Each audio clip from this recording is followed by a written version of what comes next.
La Asociación Argentina de Contribuyentes se creó a principios del 2019, en donde diferentes representantes del sector privado entendieron que era necesario que haya una voz dentro del Congreso y que tenga contacto directo con nuestros representantes para defender la causa del contribuyente.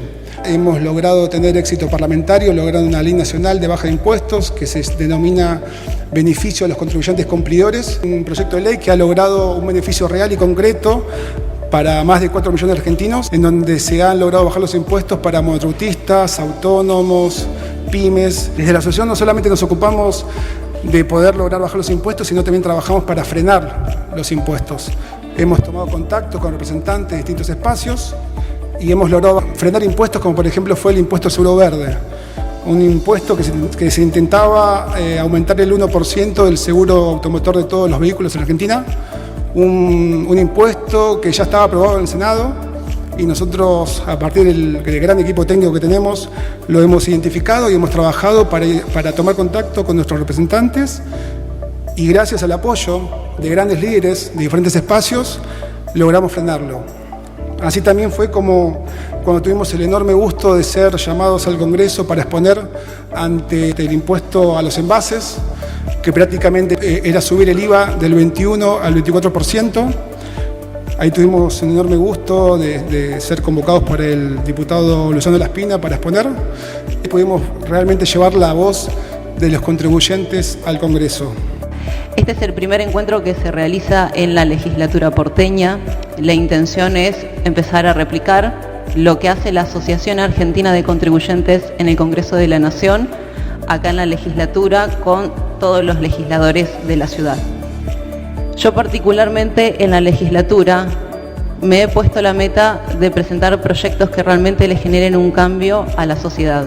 Y en este sentido he presentado proyectos para desregular, bajar impuestos y eliminar los impuestos. ¿Qué hicimos? Eliminamos el derecho de edificación. Nuestra lógica fue, ¿por qué si un ciudadano va y se compra su terreno, tiene que encima ir y pagarle al Estado para edificar en su propio terreno? ¿Qué contraprestación le dábamos nosotros a la persona que se compraba un terreno? Era totalmente ilógico. Lo eliminamos. Vos para venir a invertir te cobrábamos. El Estado te cobraba. Flaco, ¿vos querés venir a invertir? Sí, bueno, tenés que pagar primero y después vemos. No, lo eliminamos. Tuvo mucho resultado esto de la eliminación de la derecho de edificación en toda esa zona. Esta persona de Corralón tenía que pagar 600.000 pesos de derecho de edificación. Hizo 10 cuadras y paga cero. Hay un hotel importante que se quiere instalar, que en un lugar, en Gualeguaychú, tiene que pagar algo así como 1.800.000 pesos. Y va a venir acá, que va a pagar cero.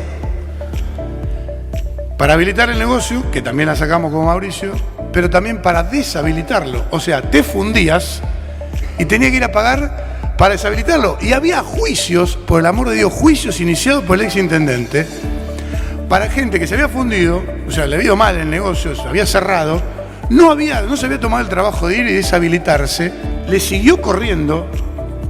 Aún el municipio enterado que no existía más ese comercio, se le acumuló deuda y le iniciaron juicio. Entonces, con una regla en la mano y una lapicera, dije, si no es justa, ¿qué significa desde el punto de vista municipal? Que no hay una contraprestación, que no hay un servicio que el municipio le presta al ciudadano por el cual está cobrando. Si no, es un impuesto que es inconstitucional que lo cobren los municipios o diré, es una estafa. Taché más de 100, lo saqué de secretario de Hacienda, eso fueron 2 horas de trabajo, Y le dije, che, sacamos todo esto, justo, fácil y simple. Si no lo cumple, la tacho.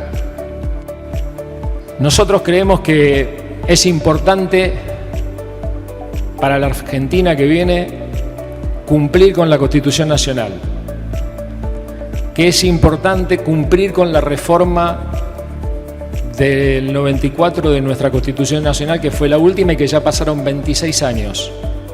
En ese compromiso estamos muchos diputados que queremos que se discuta una nueva ley de coparticipación que distribuya de manera equitativa, eficiente y que terminemos en la Argentina con las políticas cortoplacistas y apliquemos de una vez por todas las políticas de largo plazo que no tienen otro nombre que son políticas públicas. Muchas gracias. Vengo hoy a reafirmar, confirmar mi compromiso con todos, que jamás voy a votar, jamás voy a mandar, jamás voy a aceptar una suba de impuestos, ya sea por impuestos que son explícitos, con impuestos que son robos y estafas, como el impuesto inflacionario, o como impuestos absolutamente inmorales, como el caso de la deuda. Porque mi compromiso es con la libertad, porque lo único que nos traerá bienestar y prosperidad es la libertad. Muchas gracias.